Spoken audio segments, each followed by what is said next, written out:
This is the real story of the end of the Beatles, and I promise you, it's not what you think. The popular reasons we've all been given for the breakup are just smoking mirrors. They are easy excuses that hide a much darker and more complicated truth. For example, we've all heard that Yoko Ono, John Lennon's new love, was the one who broke them up. We have this image of her in the studio, a silent figure whose presence supposedly shattered the band's sacred bond. The truth is, Yoko didn't break up the Beatles. She was a symptom of the cracks that were already there, not the cause. Then there's the other story, the one about John and Paul fighting over who was the better songwriter, their egos finally becoming too big for one band. That happened, of course. They were competitive, but that wasn't new. They had been competing with each other since they were teenagers, and it was that competition that made their music so brilliant. Fights over songs didn't kill the Beatles. No, the real story is much uglier. It's a story about business, about trust, and about a predator who walked into their lives when they were at their weakest and slowly, piece by piece, took everything from them. This isn't a story about a friendship ending. It's the story of a monster they let into their house and the heartbreaking, painful plan one of them had to come up with to get him out. To understand how this could have happened, we have to go back to a single tragic day in August of 1967. The Beatles were on top of the world. Their album, Sgt. Pepper's Lonely Hearts Club Band, had changed music forever. They were more than a band. They were a global phenomenon. But on that day, their manager, Brian Epstein, was found dead. He was only 32 years old. It's impossible to overstate what Brian meant to them. He wasn't just a manager who booked their concerts and counted their money. He was the fifth Beatle. He was the one who discovered them in a sweaty club in Liverpool, who saw their potential when they were just four loud boys in leather jackets. He cleaned them up, put them in suits, and convinced the world to listen. More than that, he was the glue that held them together. When they fought, Brian was the diplomat who made peace. When they were scared or overwhelmed by their insane level of fame, Brian was the father figure who protected them. John Lennon himself said that when Brian died, he knew, deep down, that they were in trouble. He knew that the dream was starting to crumble. Without him, they were truly lost for the first time. They were the four most famous people on the planet, but they were like children who had just lost their guardian. They tried to manage themselves, but they were artists, not businessmen. Their first big project without Brian was the movie Magical Mystery Tour. While the music was brilliant, the film itself was a confusing, chaotic mess that was destroyed by critics. It was their first real failure, and it shook their confidence. At the same time, they poured their energy and their money into a new company they called Apple Corps. The idea behind Apple was beautiful and idealistic. It was meant to be a creative paradise, a place where they could fund movies, discover new musicians, and sell beautiful things, all without the stuffy rules of the corporate world. They opened the famous Apple Boutique in London, a gorgeous store with a psychedelic mural painted on the wall. It was an instant landmark. But behind the scenes, Apple was a catastrophe. The company was located in a fancy townhouse in London, and it became a free-for-all. Friends, family, strangers, and con artists came and went as they pleased. Anyone with a wild idea could get funding. People were put on the payroll for no reason. The company was losing thousands of pounds every single day. The Apple Boutique, for all its beauty, was a disaster. People were stealing more than they were buying, and after less than a year, the Beatles had to close it down, famously giving away all the remaining clothes for free. They were the biggest band in the world, with more money than they could ever imagine, and yet their own company was on the verge of bankrupting them. They were drowning, and they knew it. The dream had become a nightmare. They were artists, and they had tried to run a business, and they had failed spectacularly. They finally admitted to themselves that they needed a professional, someone who could come in and clean up the mess. They needed a strong, tough, experienced manager to save them from themselves. They needed help, and they needed it fast. And unfortunately for them, a man who specialized in helping bands in trouble had already heard their cries for help, and he was on his way. This was the moment the band truly broke apart. The biggest fight of their lives wasn't over a song or a woman. It was over this single, critical choice. Who do you trust to run your life? Do you go with the dangerous, exciting street fighter or the safe, reliable family lawyer? The four of them were locked in a stalemate. Paul was desperately trying to convince the others that Klein was a mistake, that he was a wolf in sheep's clothing. But John, George, and Ringo were united. They saw Paul as being difficult and paranoid. They thought he was just trying to get his own way, to bring his family in, to control them. They couldn't see the danger that Paul saw so clearly. The arguments were bitter and personal. The trust that had been the foundation of their friendship for over a decade began to crumble. For the first time, it was 3 against 1. Finally, they had to make a decision. They took a vote. John, George, and Ringo all voted for Alan Klein. Paul voted for Lee Eastman. The vote was 3-1. Paul had lost. Alan Klein was officially hired as the new manager of the Beatles. This moment, this vote, was the point of no return. It was the first time they had ever made such a massive, life-changing decision without all 4 of them agreeing. The unwritten rule of the Beatles had always been all for one and one for all. But on that day, that rule was broken. The band had split into 2 opposing sides. The crack that had started when Brian Epstein died had now become a giant, gaping canyon. And standing on the other side of that canyon, with a smile on his face, was Alan Klein. He had won. He was in. And the trap was about to be sprung. For the first few months after Alan Klein took over, it seemed like Paul had been completely wrong. To John, George, and Ringo, Klein looked like a miracle worker, a hero who had come to save the day. He was a whirlwind of energy and action. The first thing he did was attack the mess at their company, Apple Corps. He stormed into the fancy London office like a general taking over an enemy headquarters. He was shocked at what he found. The company was in even worse shape than he imagined. He saw people getting paid who didn't even work there. He saw money being wasted on ridiculous projects. So, he did what he did best. He started firing people. He cut off the endless supply of free money. He was rude, he was brutal, but he stopped the bleeding. He brought order to the chaos. His next target was much bigger. He set his sights on the powerful record companies, EMI and Capitol Records, who had been releasing the Beatles' music for years. The Beatles were still working under a contract they had signed way back in 1962, before they were famous. For years, they had been the biggest-selling artists in the world, but they weren't getting the biggest share of the money. Klein knew they were being underpaid. So he went to war. He flew to the record company offices and started his negotiations. He screamed, he threatened, he pounded his fists on the table. He went through their financial records with a fine-tooth comb, finding every penny they owed the band. The executives at the record companies had never dealt with anyone like him. They were used to polite lawyers in suits, not a street fighter from New Jersey. After a long and brutal battle, Klein emerged with a victory that was stunning. He had gotten the Beatles a new contract with the highest royalty rate any artist in the world had ever received at that time. It was an incredible achievement. Suddenly, millions of dollars that had been held up for years started pouring into the Beatles' bank accounts. John, George, and Ringo were ecstatic. They felt completely justified in their choice. This man, this hero, had done exactly what he promised he would do.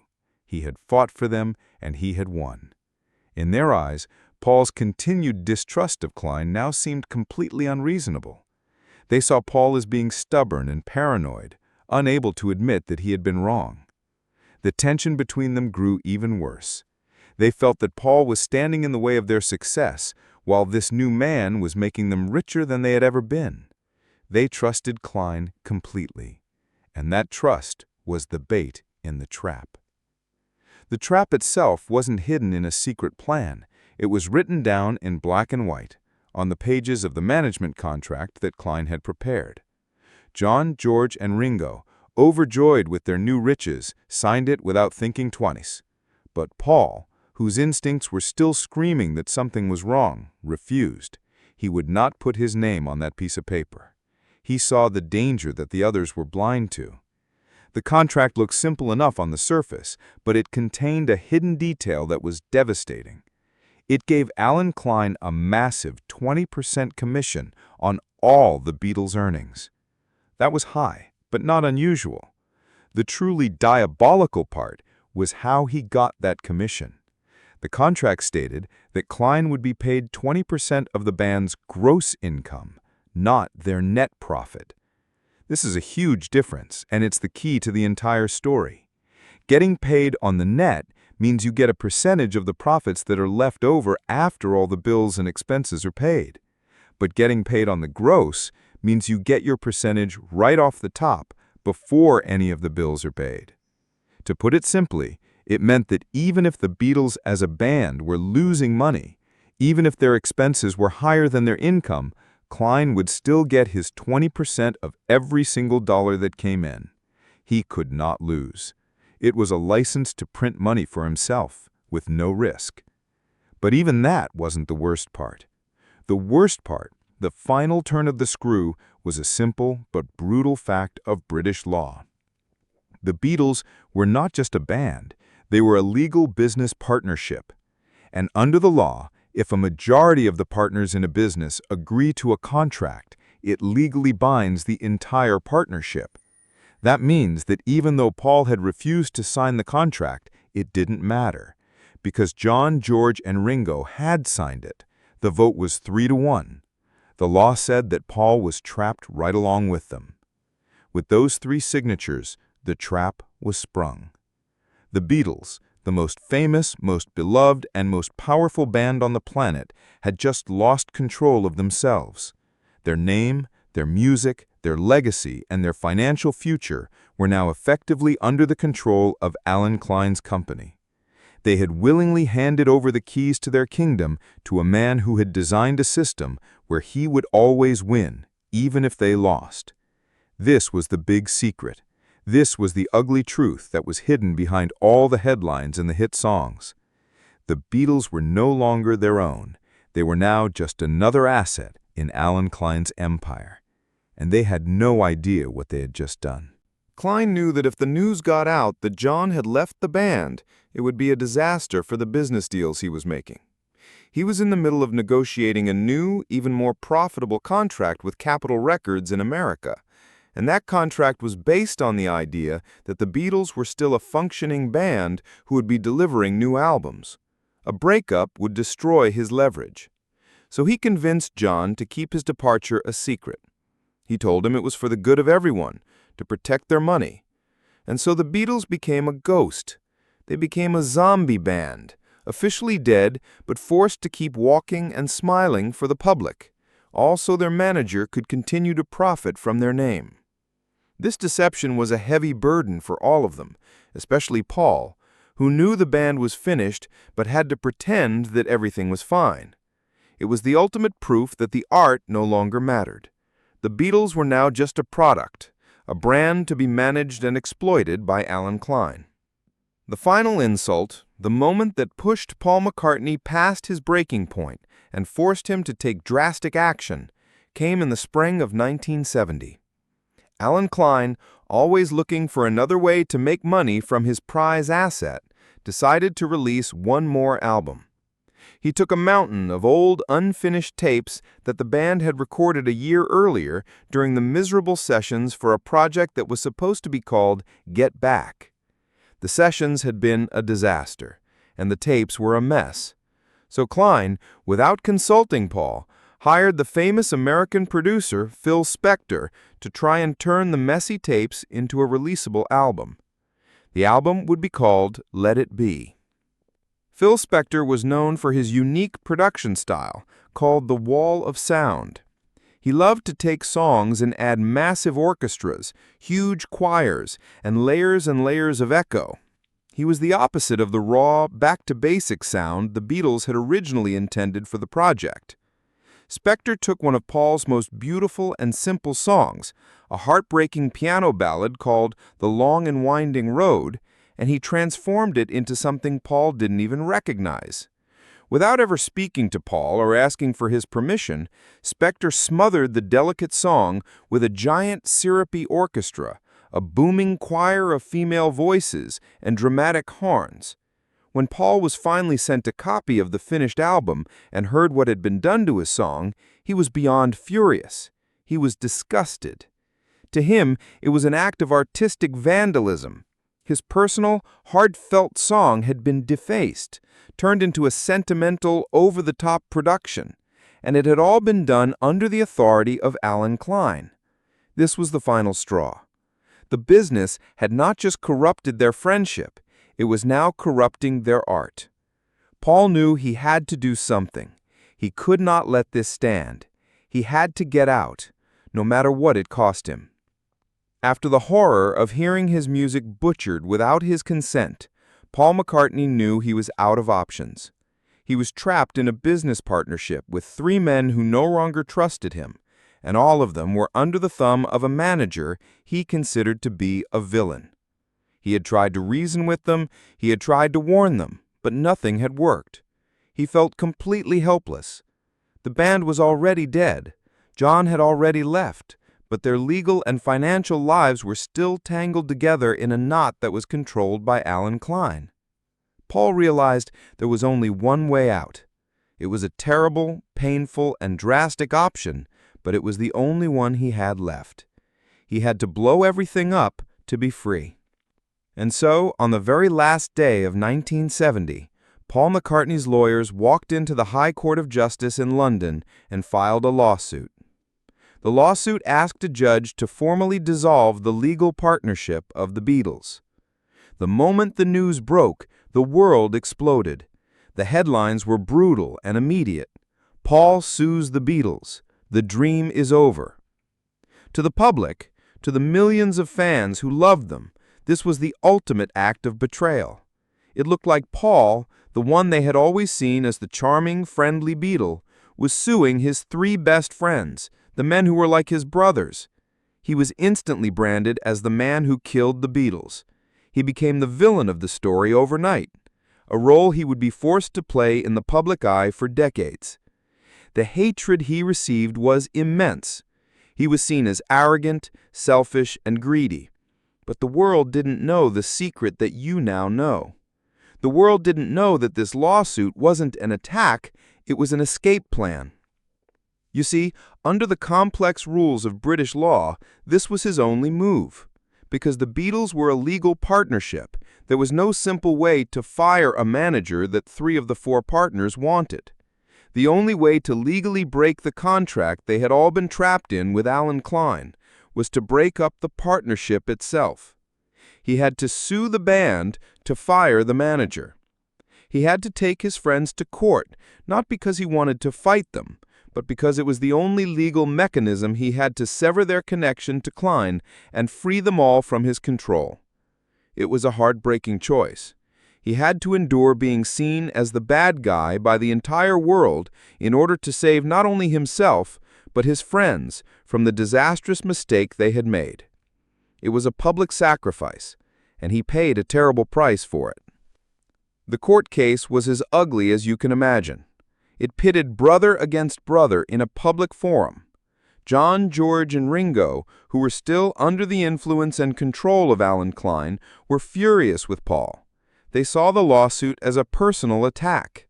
They submitted sworn legal statements to the court that were filled with anger and resentment, painting Paul as a controlling egomaniac who was trying to ruin them. They said terrible things about him, and he said terrible things about them. Their private fights were now public record. The beautiful dream of the Beatles was ending in a dirty, bitter, public divorce. But through it all, Paul's lawyers focused on one thing: proving to the judge that Alan Klein was untrustworthy and that the band's financials were in such a mess that the partnership had to be dissolved. After weeks of painful testimony, the judge finally made a decision. He sided with Paul.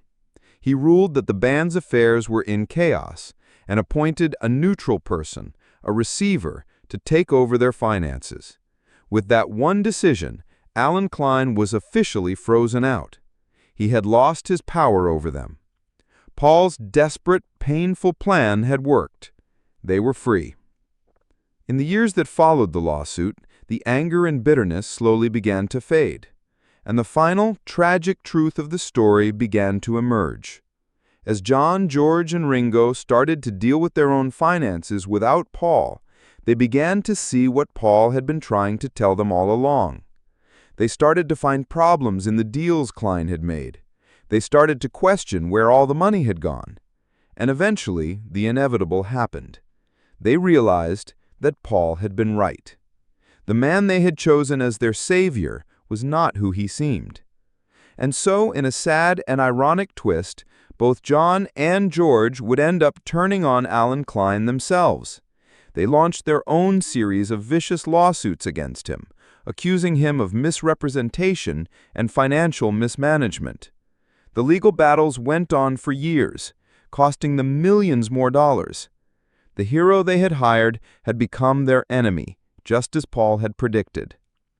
Years later, after the dust had settled, both John and George would quietly admit in interviews that they had been wrong.